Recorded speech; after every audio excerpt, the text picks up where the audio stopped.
ये कुछ अजीब अजीब सी चीजें होने लगी इस देश में। तो कभी ये क्यों नहीं कहा गया कि हाँ हम शरिया पूरी तरह लागू करेंगे, हिंदू चोर जेल में जाएगा, मुसलमान चोर के हाथ काट दिए जाएंगे, क्योंकि शरिया में ऐसा कहा गया है। ये कभी कहा ही नहीं गया किसी प्लेटफॉर्म पर, लोगों के दिल में था।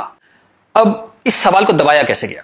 कांग्रेस के हाथ में ताकत आई, अब उसे इस बात से बचना था कि पार्टीशन हमारी वजह से हुआ, हम लोग फेल हो गए। तो उन्होंने सारे टेक्स्ट बुक अपने हिसाब से लेके सारे यूनिवर्सिटीज के वाइस चांसलर्स और ये एनसीईआरटी, सीबीएसई सबके हेड्स उन्होंने अपने आदमी भर्ती करने शुरू किए। उन्हीं लोगों को पद्मश्री देना शुरू किया, उन्हीं लोगों को तमाम मनसब और तमाम तरह की, वही चीफ गेस्ट बनते थे जलसों में। सारी टेक्स्ट बुक वैसी छपने लगी जहां बस यही बताया जाता था कि दे दिया में आजादी, बिना खड़क बिना ढाल, और वो जवाहरलाल नेहरू यहाँ फूल लगाते थे और उस बच्चे उन्हें चाचा नेहरू कहते थे। लाइसेंस राज था, सारा प्रेस उन्होंने कंट्रोल किया, और खुद वो बड़े मजे से रोजा इफ्तार की पार्टियों में जाते थे। वो पार्टियां जहां ये बताया जाता था कि कोई मिसट्रस्ट नहीं है इन दोनों कौमों के बीच में, बढ़िया दावतें खा रहे थे, रोजा इफ्तार कर रहे थे। कांग्रेस बिकेम अ मछली मार पार्टी। उन्होंने मुस्लिम वोटों की फिशिंग स्टार्ट कर दी, यहां से फिशिंग स्टार्ट हुई। और अगेन वही बात, कैरेट, एक बार जब बात समझ में आ गई तो फिर जितने नए नए लीडर आने लगे, लालू, मुलायम and so on, Mamata Banerjee, सब वही फिशिंग में लग गए। मैं एक बड़ा इंटरेस्टिंग एक अपना परसेप्शन देना चाहता हूं आपको।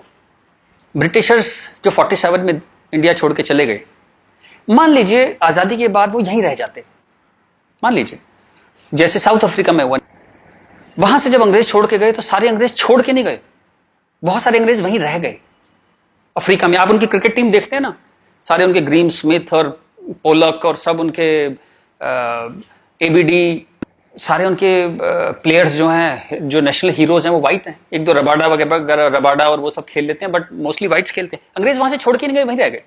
खैर नेल्सन मंडेला ने उनको इतना खूबसूरती से हैंडल किया कि उस देश में भी वरना पार्टीशन होता और ऐसा ही खून बहता, बट वो इतने ही स्मार्टली उन्होंने हैंडल किया। वो एक अलग कहानी है, पढ़िएगा उसके बारे में। इस दुनिया की सबसे इंस्पायरिंग कहानियों में से है जो मंडेला ने किया।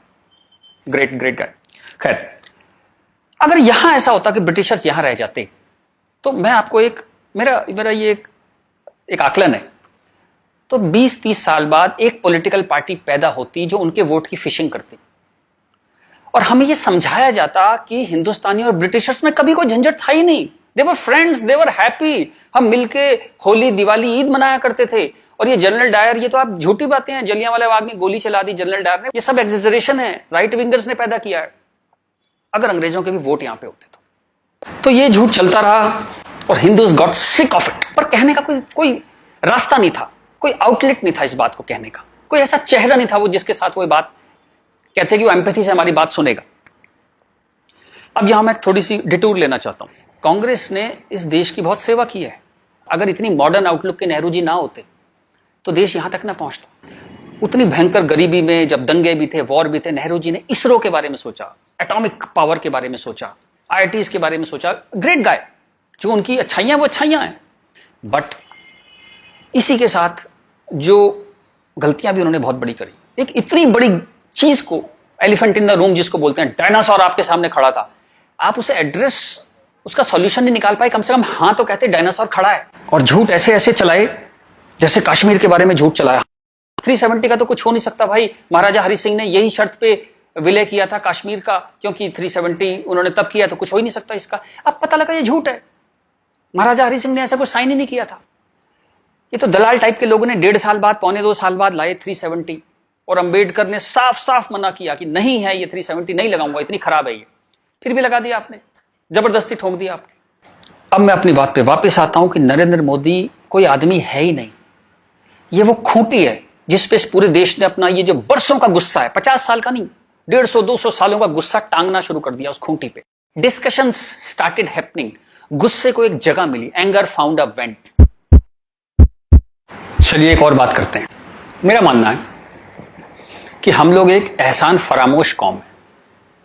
जी बिल्कुल ठीक सुना आपने, हम एहसान फरामोश लोग हैं। गुरु अर्जुन देव, गुरु तेग बहादुर, बंदा बहादुर, भाई मती दास, हकीकत राय, गुरु गोविंद सिंह, आपने नाम सुने, सिख गुरुज, उनके साथी।